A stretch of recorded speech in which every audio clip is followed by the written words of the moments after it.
En el siglo XVI de nuestra era, en la Europa occidental, se dio un suceso que cambió el mundo, la Reforma Protestante. Y si bien fue esta desarrollada como un acto de protesta en contra del poder de la Iglesia Católica, considerada por muchos en esa época como corrupta, sus repercusiones trascendieron la política, la cultura y finalmente todo el pensamiento occidental.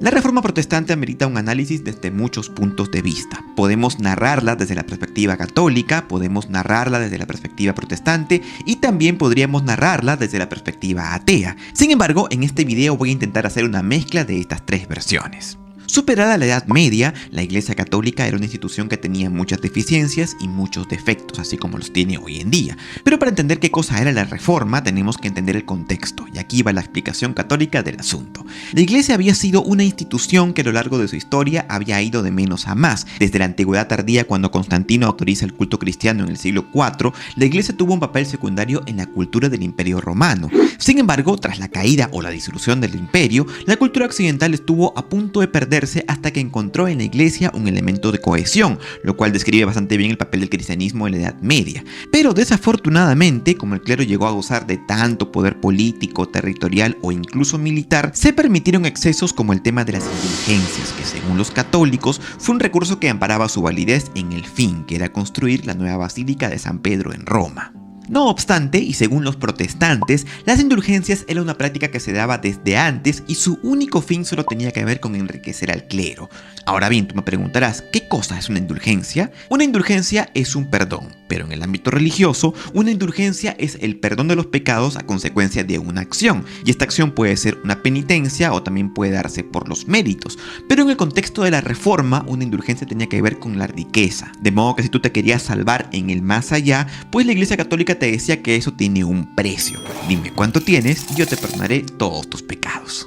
De esa manera aparece la figura de un alemán llamado Martín Lutero, que era un fraile católico agustino, que dijo no me parece esto de las indulgencias y tampoco otras prácticas como el llamado secuestro del evangelio, o sea, prohibir la difusión de la Biblia. Y tampoco me gusta el alejamiento de los principios basados en la Biblia por las tradiciones medievales, y así escribió sus famosas 95 tesis para manifestar su desacuerdo frente al Papa ante la corrupción de la Iglesia y plantearle una saludable reforma. Sin embargo, el Papa León X desestimó el trabajo de Lutero y dijo que aquellos eran los escritos de un borracho alemán, que cuando esté sobrio se le pasaría todo.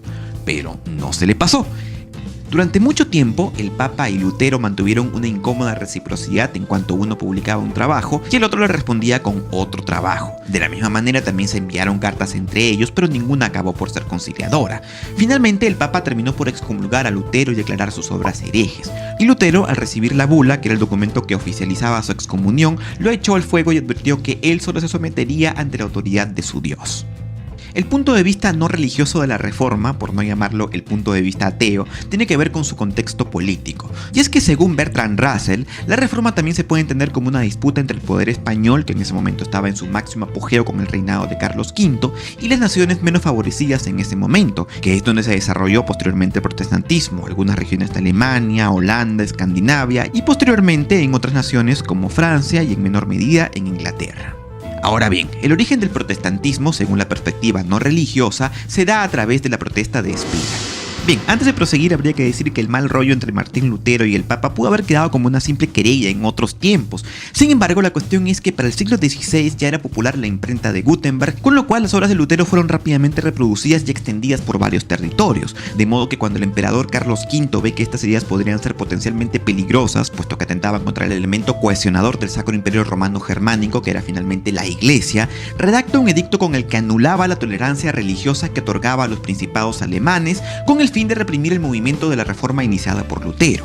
Naturalmente, a los príncipes de varios estados alemanes no les sentó bien la idea y protestaron, de manera tal que enviaron una carta de protesta a Carlos V, que luego no quiso leer, pero que los alemanes publicaron por todos lados, y esta constituye una declaración de independencia. Y es que en 1531, 2 años después de la protesta de Espira, los estados luteranos formaron la Liga de Esmalcalda y desataron 2 guerras contra el emperador Carlos V, las cuales finalizaron con la Paz de Augsburgo, que dividió el imperio y otorgó a los príncipes alemanes la capacidad de elegir la confesión de sus estados.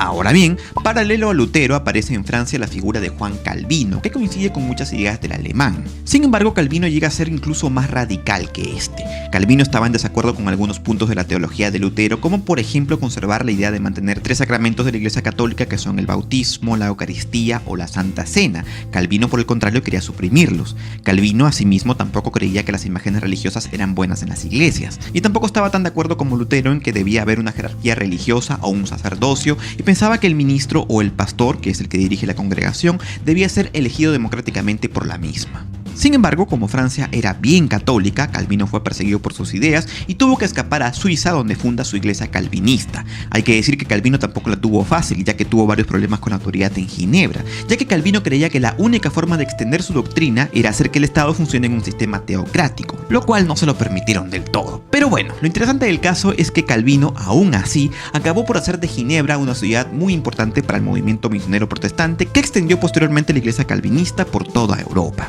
Ahora, ¿qué hizo ante esto la Iglesia Católica? Bueno, después de regarlas, como siempre, el Papa León X debe haber pensado en su lecho de muerte. Ah, caray, lo hubiese sacado más barata si no llamaba borracho Lutero. Y así, tiempo después, a través del Papa Paulo III, se convoca al Concilio de Trento, donde se decide por fin: a ver, ¿qué hacemos? ¿Cómo le ponemos parche al asunto? Y así, en 15 años de discusiones llegaron a conclusiones más o menos previsibles.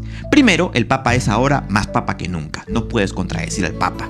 Segundo, la implementación de una jerarquía de vigilancia que observe el comportamiento de todo el clero. Tercero, promover un examen cotidiano de conciencia y de confesión.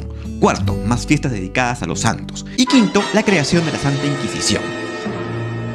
Ya tú me dirás, pero algo positivo debe haber quedado al respecto. Bueno, la verdad es que sí, se aprobó el castigo eficaz a los miembros del clero que abusaran del patrimonio de sus fieles, y también se acordó promover la creación de cofradías para ayudar a la gente necesitada. Así que, aunque en definitiva la iglesia no dio mucho su brazo a torcer, algo de orden interno impuso, aunque sea por la fuerza. Y sí, puede que parezca poco, pero a veces es todo lo que hace falta, incluso si lo pensamos el día de hoy, cuando vemos a una iglesia muy cuestionada por predicar un código moral que enjuicia las libertades individuales, incluso de los no creyentes, por los condenados casos de abusos sexuales infantiles que el mismo Papa emérito intenta justificar y encubrir en lugar de aceptar y hacer mea culpa, por oponerse fervientemente a métodos de planificación familiar efectivos y tantas otras cosas más, y uno dice, caray, como que hace falta una segunda reforma, y si esto ocurre, yo al menos lo espero, no genere tantos conflictos pasados, sino que por el contrario, propicie una iglesia más humilde, menos restrictiva y más humana. Si este video te gustó y quieres venir por más, te invito a suscribirte a mi canal o a seguirme por las redes sociales, por Facebook, Twitter e Instagram. De momento se despide de ti tu amigo Josué y espero verte en una muy próxima oportunidad. Per aspera ad astra.